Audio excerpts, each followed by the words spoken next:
Scott, former Kentucky State Representative, and you're joining me today on State Watch Nights.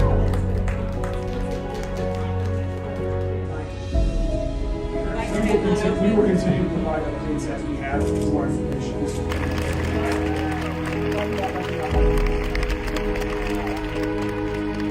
Former Kentucky State Representative, and you're joining me today on State Watch Nights.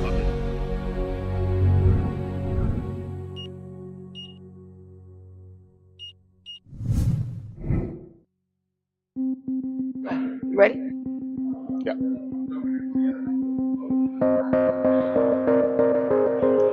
Councilwoman Tammy Hawkins, thank you so much for joining me today. Thanks for having me. Definitely a pleasure. So many questions I could get into right now, but I know that we got this blinding light here, and I try to look to the left or above it or below it to not blind my retina, but we'll get through it somehow. Okay. That's I fine. I wanted to start with some general questions. Number one, how are you today? Blessed. Yeah, Yeah. blessed and highly Refreshed. favored. Blessed. Ready to get back to work. I've been on vacation for a week. How was it? Jamaica was awesome. It was Ooh, breathtaking. nice. Yes, I hadn't been on a vacation for a very long time. I need to get to Jamaica. Apparently my lineage is from Jamaica on my father's side, Oh, and I really? promised him I would get there to learn more about that. So I need to do that. Yes. But It's an experience. I can only imagine. Yes, it Now is. tell me, as many questions as I could ask right now. I want to get into some basic educational questions about council. Okay. Um, First and foremost, you are Councilwoman District One, yes? Yes. And what area of Louisville does that inhabit? Do you represent? Parkland, Chickasaw, out off Cherry Road, Ragged Road, Cane Run, Lake Dreamland, Park Duval, Algonquin. Gotcha, gotcha. And you've been Councilwoman now for how long? It's been almost about 3 years. Now, you represent a district of roughly about how many people? 30,000 constituents. Ooh, constituents. I love Yes, that word. yes. You know, I got to be honest with you. I've heard the word constituents before. I've heard the word representatives before, Right. but that word sticks in my mind more because you say that word. It's the conviction when you say constituents. Yes. I represent my constituents. Yeah. Boy, when I hear that, I was like, that's Councilwoman Hawkins. Ah, well, so I lean on that word quite frequently, because a lot of times when I use the word community, it kind of broadens to other people's districts, I see. and that's why I want to, just basically say constituents because it's the constituents that I serve, Hmm. the ones that put me in the seat. Sometimes when we go outside of those guidelines, our other colleagues are like, well, you didn't give us a chance, Right. or, so I just kind of stick with the constituents that I represent instead of the entire community that I still will serve in the event if they need me. Of course. So, I understand that because I can quickly reference what happened at the Greyhound station. I know that was District Four, I believe, maybe six, but Yeah. it was four. And you still just stood there because it was a serious situation that needed attention. And back to the constituents though. When a constituent has a concern or question, they reach out to you. The best way to reach out to you is To contact my office how? at 502-574-1101. Gotcha. And out of those 30,000, how many would you say are actively responsive on a usual basis, On a consistent basis, maybe percentage wise, or maybe about 15%. 15%? That is, of course, is a low percentage out of that 30,000, of course. And would you say that's based on a need for people to get engaged, or maybe a need for maybe people not wanting to get engaged so much, or why would you say that percentage is lower than over 55, 60%? Mm, I asked that. My apologies. I asked it because I've noticed that seems to be somewhat of a consistent thing through all the districts. uh, well, for me, I would say a lot of people really are not aware of who their council person is. So I have a lot of people from other districts that contact my office. And, here within the last, I would say, 6 months, I've been having to, point them in the direction of who their actual council person is, which allows me to know that we don't have a lot of voters, that are people that are really getting out to the poll, because if we did, they would know exactly who their council person is. Um, but I would say, as far as my office, we return every phone call, every email, um, and we kind of take care of our constituents. They're our first priority. Constituents. They're Sorry. our first priority. I am a get done council person. No need is too small. I'm still learning.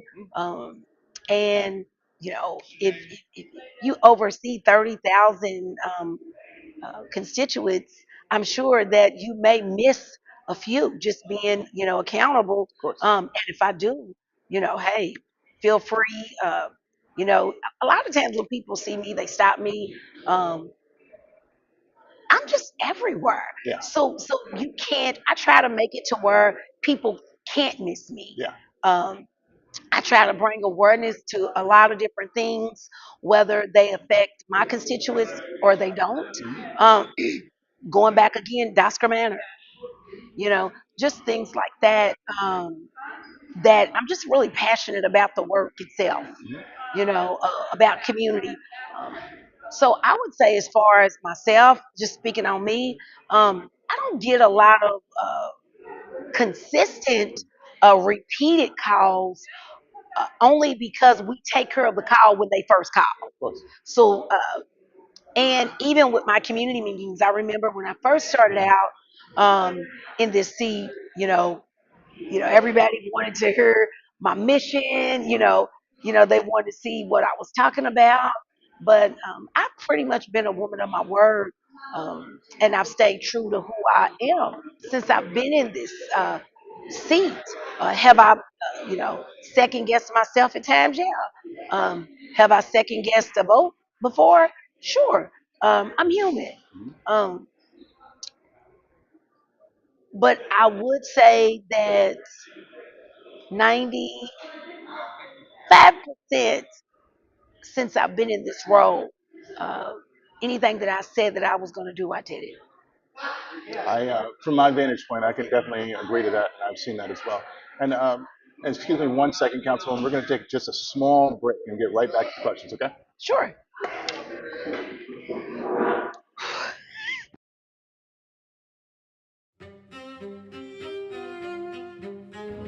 Hey, I know you're watching the live stream right now, but I want to take a moment to tell you to check out this new book right here over my shoulder. Believe me, it'll be worth it.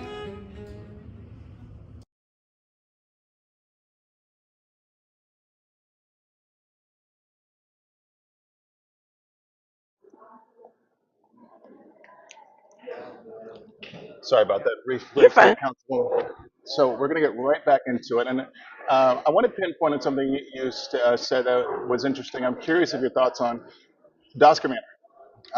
Elizabeth Strojan, I had the pleasure of sitting down with her just a few weeks ago about the new plan and billing session that Yes. Louisville Metro Housing Authority has. My curiosity and question to you is, what are your feelings and thoughts on what the process has been with Dosker Manor? I remember I was with you the day we took a tour there through Dosker Manor, and I believe you and Councilwoman at the time, Jacory Arthur, set that up. For me, as long as no one is displaced, uh, I'm okay with that.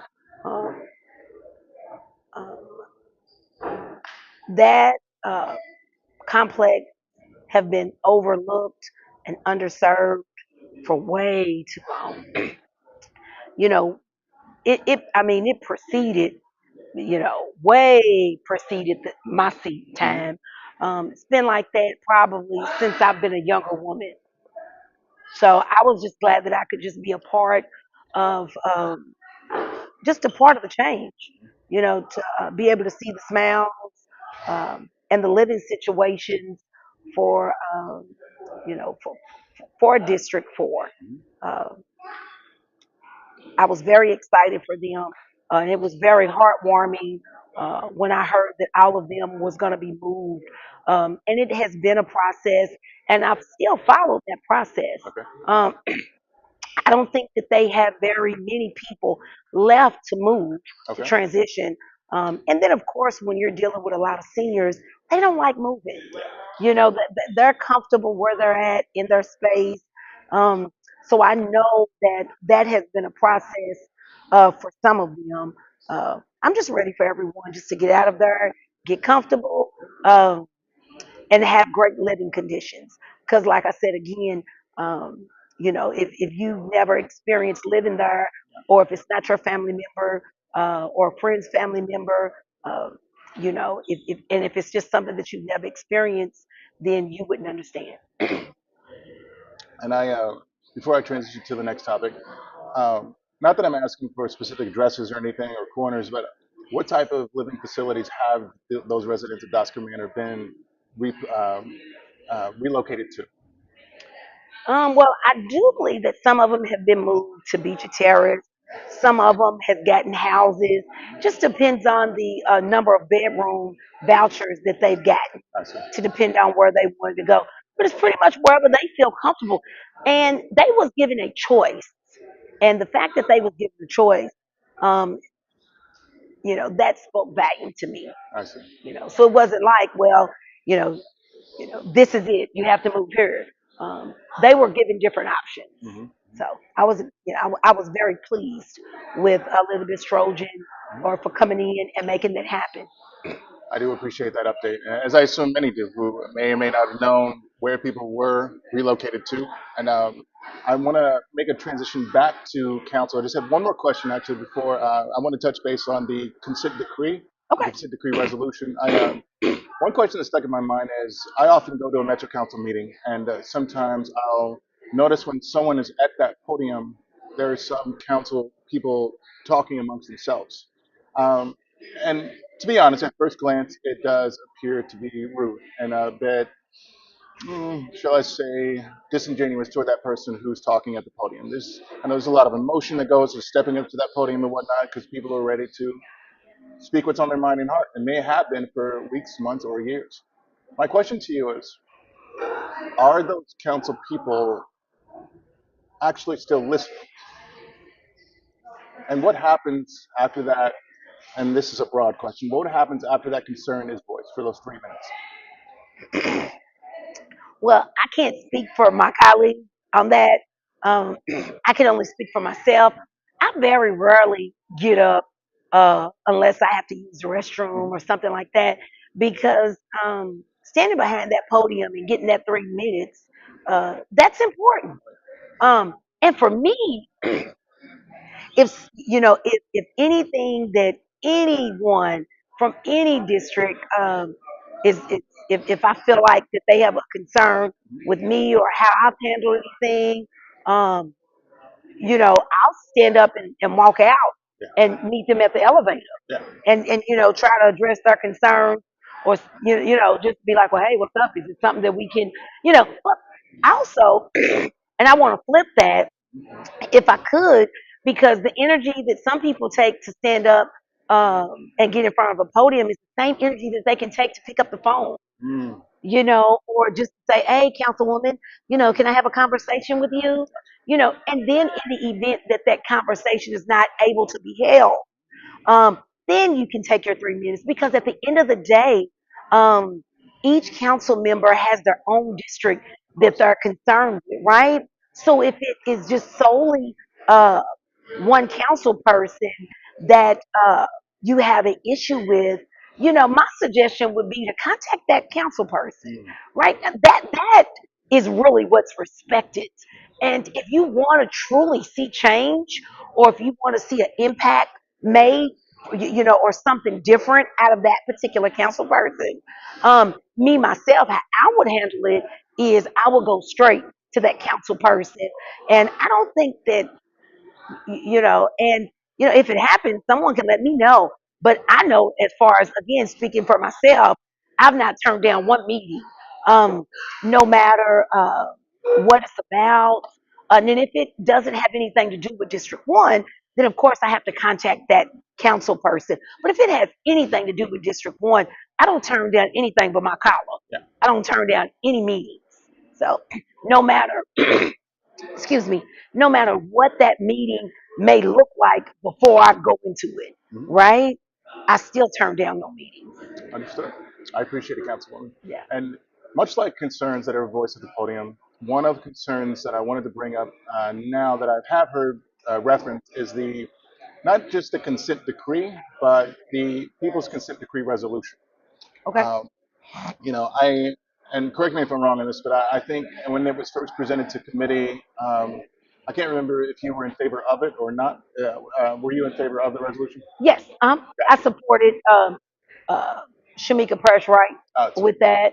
And actually, as the Democratic caucus chair, um, I did recommend because I used to be the chair of public safety, right? But when I became the Democratic caucus chair, you can't lead a committee. mm, So I was the co-chair.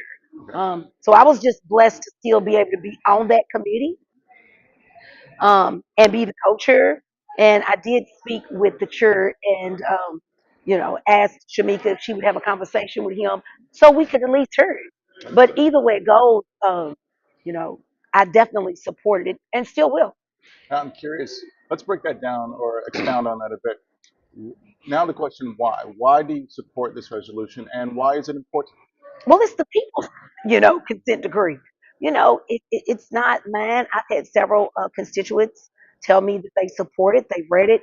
I think that there were a few things in there that other colleagues had concerns about. I think they spoke to Shamika about that, but hopefully she's had the opportunity to go speak with them, um, to try to get them to some of the changes that they wanted to see in there.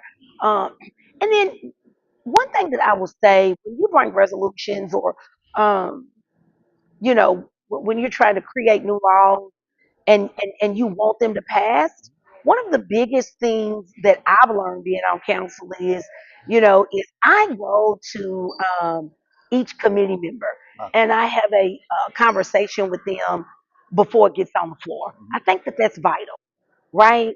I make sure that they get the resolution, they get whatever I'm trying to get passed, that they get that information before it hits the floor. So that way, if they want to see any changes, see anything done, I can try to make that happen. So that way, when I get to that floor, I know if it's going to pass, I know who's going to support me, and I know who's not. And then for those that's not going to support me, then what I'll try to do, I'll try to convince them, what would you like to see or what is the reason, mhm. that you are not going to support this, right?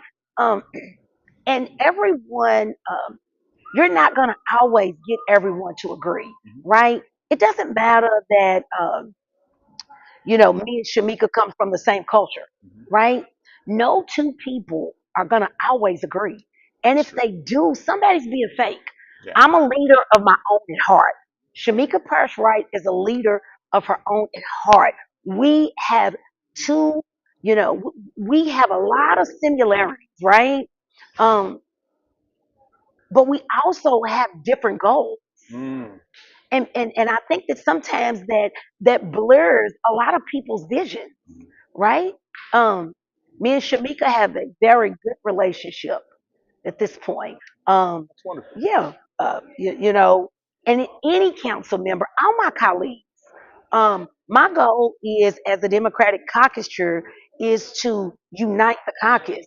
There is no way if Shamika or or Donna or Barbara or just JP, any of my colleagues, if if they disagree with me, it's okay. Of course. It's okay to disagree. Um, I think that disagreeing sometimes brings growth, Of course. and it gives you the experience that you need Mhm. to be able, for, to live for another day because there's going to be another vote, So, whether people see us all out together or whatever the case may be, I'm a firm believer that myself and all my colleagues Mhm. have a good working relationship. I feel like I can pick the phone up and call any of them. I feel like if they contact me beforehand and if they're really passionate about something that they're trying to get across, I support that. I appreciate that, Councilwoman. And now, on with the talk of consent decrees, of course, that was the People's Consent Decree resolution. And I'm holding here this document, of course, the consent decree that was brought to attention December 10th, 2024, I believe, by Mayor Craig Greenberg. Now, that process has been, from my vantage point, a bit convoluted. I think the most recent update is six United States Department of Justice, I'll say members or attorneys, I don't know, six Department of Justice members have stepped away from this lawsuit, I believe. Despite that, and despite if it federally gets signed by Judge Benjamin Beaton, of course, Mayor Craig Greenberg has said he does want to move forward. He and Chief Paul Humphrey want to move forward with a consent decree, he says. Now, my question to you is, or centered around that thought, around that statement, what are your thoughts on that? Well, one of the biggest things that I've, uh, my deliverance has been, that we can't get distracted, right? One of the biggest things with the consent decree is uh, the monitor, right?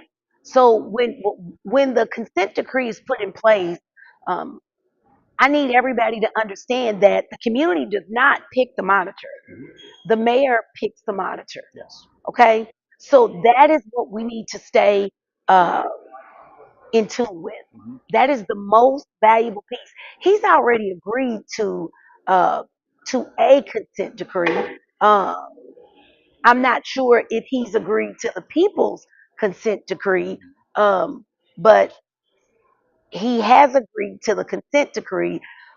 So with that being said, whether he does, whether he don't, the most biggest thing I think that we're being distracted about is the monitor. Because if that monitor is going to play a key role, I agree. right? So I think the biggest thing is we don't get distracted in the consent decree, especially with him already saying that, that he's going to agree to it, whether the judge signs it or not, right? But the biggest thing is the monitor. Who's going to be overseeing? Who's going to be holding people accountable? Exactly. That is the biggest thing. And I think that we're so distracted with the consent decree that we're not even focused on who the monitor is going to be. We need to be sending in names right now to the mayor saying, hey, will you consider this person or this person? Somebody who has a great relationship with the community that the community trusts. Now, I think that's another important point because if the consent decree federally doesn't move forward and an independent monitor team comes in, and I take the assumption that there will not be federal repercussions should that take place then. Since the federal process doesn't move forward, if an independent monitor team comes in, what would those accountability measures look like to what level? And as of yesterday at a press conference, I've learned that the process to sign up the possibility or apply to be an independent monitor was cut off. And so there hasn't been, to the best of my knowledge, that I am aware of anyway, a formal announcement to send in more requests to become an independent monitor.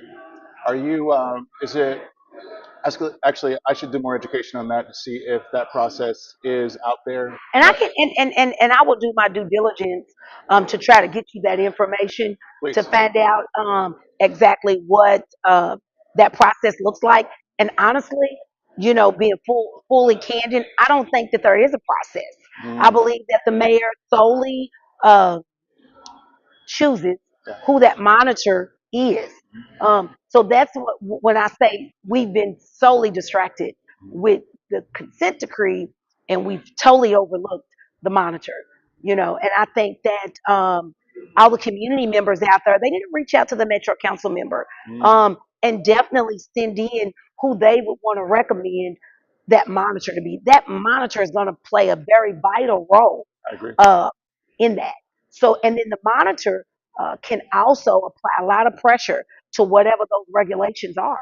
I agree. Now I want to ask you one more question about this independent monitor process and transition to another question. I got about three left, I Oh no, promise. you're fine because I've been on this. I've been harping on this, and I was in court because at that particular time, I believe that I was the public safety chair at that particular time when court was going on. But I've been saying that for a long time, and I've also told the mayor that and Chief Humphrey that they did need to make the public aware because I was getting so many calls just saying, well, uh, who's the monitor? Can we pick a monitor? And people saying, well, we want this person to be the monitor. And I'm steadily telling them, no, the community does not pick the monitor. And in the event that the community does pick the monitor, then people need to start speaking up so that can happen. I agree. And I believe that that formal process does need to be announced, just as it did on December 10th at the Yes, press conference. I agree. Now, my last question about the consent decree. That process of the independent monitor team, the independent monitor, I've heard via message or just conversations that people were wondering, is that the same as a civilian review board? And is that going to take away the civilian review board? Now, I know that it is not, of course, but my question is, concern was the Civilian Review Board doesn't have subpoena power to get such a strength or bite with the citizens' complaint if they should they have one against LMPD.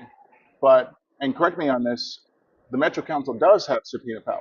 Yes, Okay, yeah. and can you expound on that and tell me what that looks like as it relates to a citizen trying to get a community member trying to get justice against LMPD or local Metro should they have one? Okay. Well, that would come from the chair of government accountability. The chair of government accountability is Donna Purvis, Okay. who oversees District 5.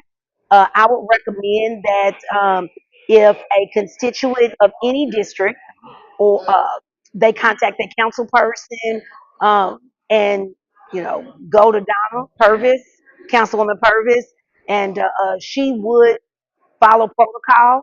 I'm pretty sure that she would look at it and follow the instructions to do that. I appreciate it so much, Councilwoman. We're going to just take a break, and we're Sure. going to get into the next question. There is, I want to ask you about an interview you had, I believe, at the beginning of your tenure with one Roland Martin. Actually, Yes, we're I going to be right remember that. Stay tuned, stay live with us here. We're at the Goodwill. We'll be right back with you.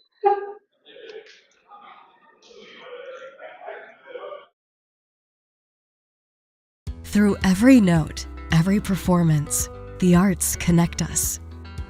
The arts connect us through joy and through awe, bridging cultures and generations.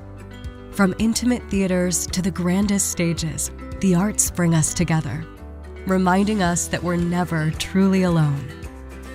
When we experience the arts, we experience each other. Kentucky Performing Arts. The arts connect us.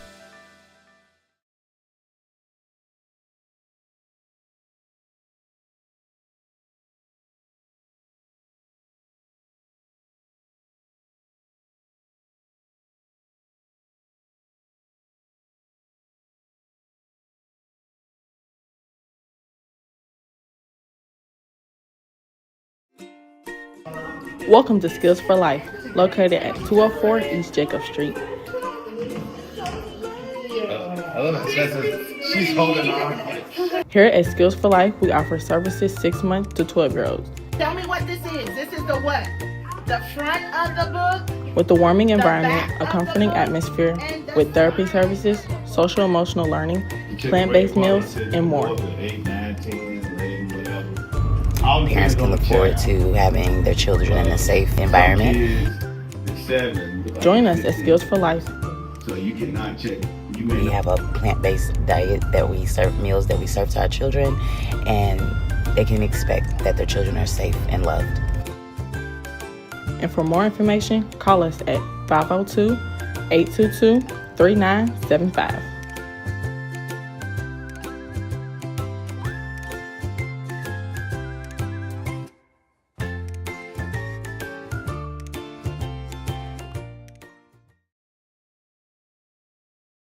Hold on, but you say the police department is under the mayor's control. Look, I cover city council in Fort Worth. I cover county government in Austin.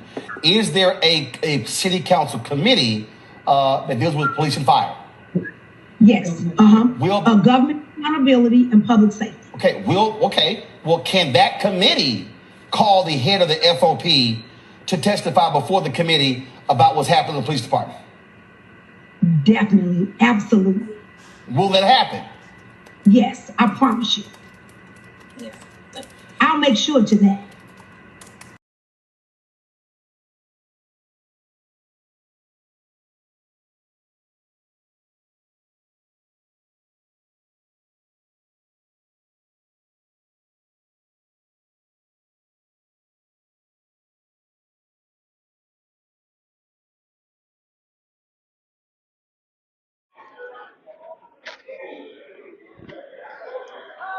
Councilwoman Hawkins, Yes. once again, thank you for sitting down with me. We're here at the beautiful Goodwill Opportunity Center, 28th and Broadway.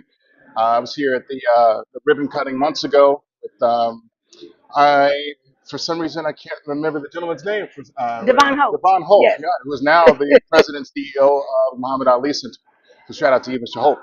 Now, I Yes. just, after that commercial, I just played a video. There was an interview at the very beginning of your tenure as councilwoman. You were interviewed by Roland Martin. Yes, And I I was. believe I was there. Tamika Mallory was there as Yes. well. Now, he asked you about the FOP president, and actually, I forget specifically what he did ask you, but can you, what has been, what has happened since that interview as it relates to his question? Well, he did ask me, Roland did ask me about bringing the FOP in front of the committee, and they were brought in front of the committee Okay. at that particular time. Everything just, and I was new. I think I was probably in the seat, probably, First month, I believe. yeah, I think my first 30 days, right? There was a lot of things that I wasn't for sure about. But I will tell you this, that was one of the reasons why I wanted to chair public safety. Okay. But then once I was able to chair public safety, I found out that you could have them in front of committee, and we did at that particular time. Um, but as far as a lot of things has to do with their contract and the union with the FOP, I found that out. I wasn't really aware of that then. But as far as now, if anyone is wanting to see the FOP in front of Metro Council, they would have to contact Dan Symes, Okay. District 13, who is the chair of public safety. I chaired public safety last year. He's been chairing public safety this year, and I don't think that they've been brought in front of Metro Council this year yet. Oh, I see. I So see. yeah. So again, that's people should contact Dan Symes, who is the councilman, With District 13. District Yep. 13.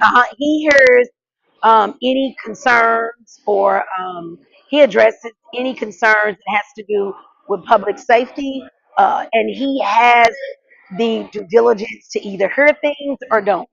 And if there's something that's brought in front of him, or if it's something that someone asks him to speak on or to bring in front of committee, he doesn't have to. He can hold it, even if it's me. He can hold it. He doesn't have to hear it until until it dissolves after Now, 6 months. correct me if I'm wrong on this, but his phone number, or his office in there, would be 502-574-1113. Correct. I see. So again, Councilman Dan Symes, 502-574-1113, to contact his office in legislative aid. Yeah. I appreciate that information. Yeah, sure. And I think that people just, they see me out there, they see me fighting, they see me addressing concerns, but there are also certain guidelines that I have to, abide by because I am the Democratic Caucus Chair. Okay. Now, we've talked about a lot today. I've asked you a lot of questions. And I want to ask you, too, is there anything else that you would like to say or get out there for the public to hear, or questions that people Well, need to if you are a resident of District 1, I am starting Tea with Tammy after hours between 6 and 8 at my sub office, right at 2802. I think it's Duminil. right at the bottom of the Sonic Temple. You can contact my office. I do one-on-ones. I do community meetings. If you don't contact me, then I don't know you have an issue. Uh, so feel free to contact me. I'm very accessible. I'm on Facebook, and I show up everywhere, even outside my district. And I'm very passionate about the community. Thank you, and thanks for having me. Oh, thanks, and I appreciate you being here. I did think of one last question I forgot to ask you. I know. She shows up. And I the question on reaching out to Dan Signs reminded me. Is there a way to, I suppose, get questions or information in not only Councilman Dan Symes, but any councilperson's newsletter or ways that they reach out to their constituents? Well, I would recommend any any person to sign up for their council person's newsletter. Okay. It keeps you updated on information, keeps you updated just on things that they are doing. I think it's very important that you have a connection with your council person. Your council person should not just be sitting, they should be serving. That's what you elected them to do. And if you're not in tune with your council person, you don't kind of know, or, you don't know until something already happened, right? And we just can't initiate things. We have to wait on our constituents to contact us if they have concerns about things that's going on. And if there's things out there that you need to bring awareness to my office, if it's in District 1, just please contact me. And you never can expect uh, each council person to be the same. Of course. And I've learned that uh, in my 3 years is that no council person, everybody's style of representing their district is totally different. Councilwoman, thank you so much for your time. Always. And let me shout out to Black Coffee here, one of their two locations here. I know they're at 1219 West Jefferson Street, and this being at 28th and Broadway. Black Coffee, check it out. There's a lot of love here in Goodwill. A lot of love. That's okay. That's okay. Keep going. Councilwoman, I thank you for your time once again. All right. Thanks for having me. I appreciate it. Stay aware, stay safe, but if you do nothing else, stay live. That wasn't too bad. What's next? If you do nothing else. If you do nothing else. Do nothing else. If you do nothing else. If you do nothing else. If you do nothing else. If you do